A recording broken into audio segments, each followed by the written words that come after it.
はいどうもこんにちは、あごしばと申します。今回はアークの姉妹作を3つご紹介したいと思います。いずれも制作元がアークのスタジオワイルドカードとつながりのあるスタジオなので、アークとシステムがとても似ています。しかし、ただアークをアレンジしただけではなく、それぞれのゲームにアークと差別化された特徴もあります。それらを踏まえて、それぞれのゲームを紹介しようと思います。アーク2が発売延期になった今、それまでのつなぎとしてプレイするのもありだと思います。最後には僕の本音も語るので、ぜひ最後までご覧ください。動画制作の励みになりますので、チャンネル登録、高評価もしていただけるとありがたいです。それでは参りましょう。通称海賊版アーク。広大な海洋世界を舞台にした海賊 MMO サバイバルゲームです。アーク開発メンバーで構成されるスタジオが開発しています。対応機種は PC のみです。海賊 MMO という名の通り、船での航海がメインとなります。世界はアークよりもずっと広大で、船旅をしながら島を転々としていくような形になります。船旅の道中で他のプレイヤーの船と勝ち合い、海戦になるということも。大砲や迫撃砲などを駆使した海戦は手に汗握るもので、このゲームの醍醐味となっています。勝利すれば海賊らしく相手から物資を奪えます。オフラインプレイでも NPC の海賊が出てくるので海戦を楽しむことはできます。他にも海賊の醍醐味である宝探しも楽しめます。宝の地図を入手し、そこに埋まっている宝箱を掘り当ててお宝を入手したり、海底に沈んだ沈没船をサルベージしてお宝を漁ったりといったことが楽しめます。建築要素はアークよりも凝っており、より幅広い建築を楽しむことができます。そして何といっても船のカスタマイズが楽しいです。大砲などの兵器の配置はもちろん、穂の位置やカラーリングなどかなり細かくカスタマイズすることができます。陸地に拠点を作ることもできますが、船を拠点として充実させていくのが特に楽しいと思います。アークと同じように生き物をテームすることもできます。鶏や牛、キリンやライオンなど、現在のリアルにも存在する生き物が数多く出現します。一方でサイクロプスやファイアエレメンタルといったような空想上の生物も登場します。発売当初はバグなどがかなり広く不評でしたが、現在も定期的にアップデートを続けており、最近では改善しているという話も聞きます。自由気ままな海賊サバイバルを楽しんでみてはいかがでしょうか。通称ファンタジー版アーク。ガイアという惑星を舞台にした魔法世界でのサバイバル MMO です。対応機種は PC のみです。魔法がメインということもあり、魔法でいろいろすることができます。炎や雷など属性がある攻撃魔法ももちろんあれば、自身にバフをかける魔法や周囲を照らす魔法もあります。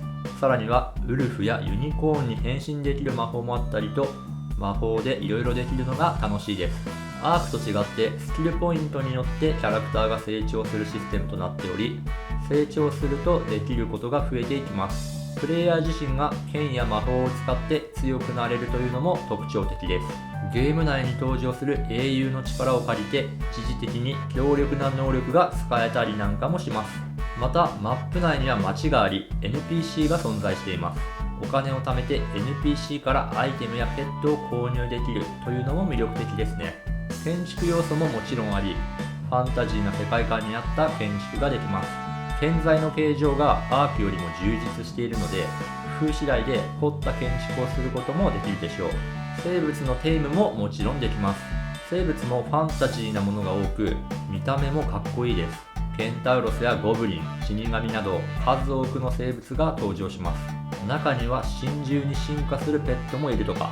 それぞれのペットに個別の能力があり、役割が与えられているというのもグッドですね。そしてこのゲームはボスの種類が多いです。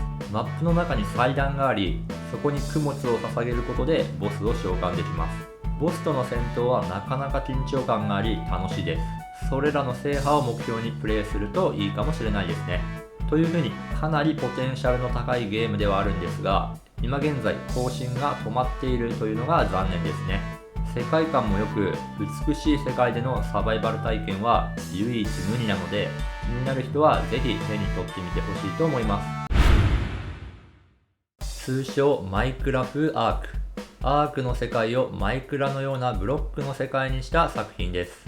対応機種は PC とスイッチです。マインクラフトのように地形を掘ったり、好きにブロックを置いたりすることができます。マップはランダム生成で、そのあたりも本家アークとは違います。見た目も可愛らしく、難易度もアークより優しめになっています。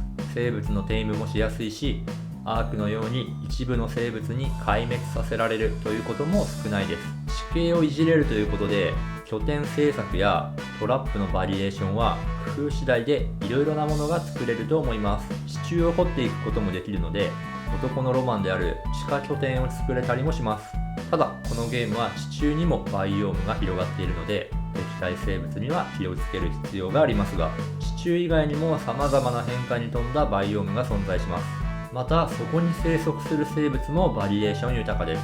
アークにも登場する恐竜はもちろんのこと、X アークでは魔法生物も数多く登場します。ミノタウルスやガーゴイルなどかっこいい生物もたくさん出てくるので、テイムが楽しいです。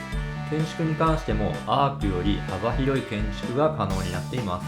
おしゃれな家具もたくさん登場し、そのレシピを入手するために探検を頑張りたくなります。現在でもアップデートが続けられており、今後のコンテンツ追加にも期待できます。今回紹介した3つのゲームの中では最も評価が高いです。少し UI や操作性に難ありという短所はありますが、慣れれば大丈夫だと思います。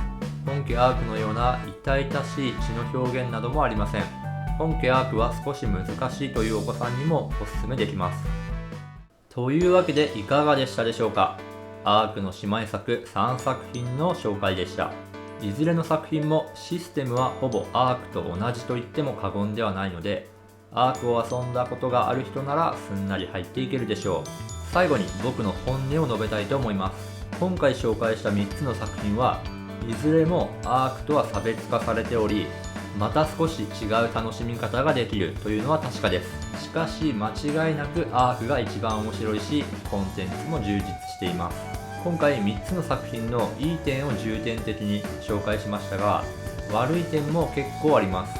だからこそネットでの評判はあまり良くないのだと思います。紹介しといてなんですが、フルプライスで買うのはあまりおすすめできません。いずれの作品もセールでは1000円くらいで買えたりするので、興味がある人はセールを狙いましょう。ちなみにこれはアークにも言えることですが、これらのゲームは PV だけ見るとめちゃめちゃ面白そうに見えます。しかし実際のゲームプレイは少しギャップを感じると思います。参考に海賊版アークであるアトラスで PVP をプレイした動画を限定公開しています。気になる方は概要欄にあるリンクから見てみてください。と最後に少しネガティブなことも言いましたが、どのゲームもポテンシャルはあります。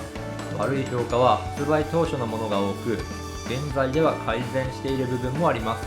アークが大好きな人にはアーク2までのつなぎとして十分楽しめるゲームだと思うので、気になる人はぜひセールで買ってみてください。というわけで今回の動画はこれで以上になります。良ければ別の動画も見ていただけると嬉しいです。それでは最後までご視聴ありがとうございました。では。